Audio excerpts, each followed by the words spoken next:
Hey everyone and welcome. Today I'm going to show you how to open a Revolut account in France. Let's get started.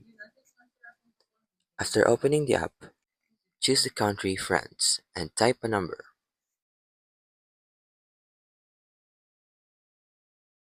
After typing your number, you will receive a code.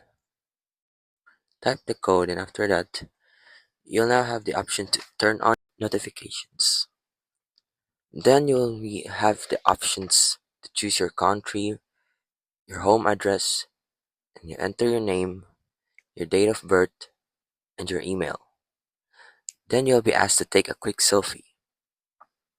If you're from US or Canada, you will need to type your social security number.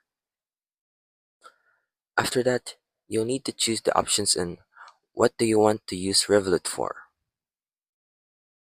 And that is how you open a Revolut account.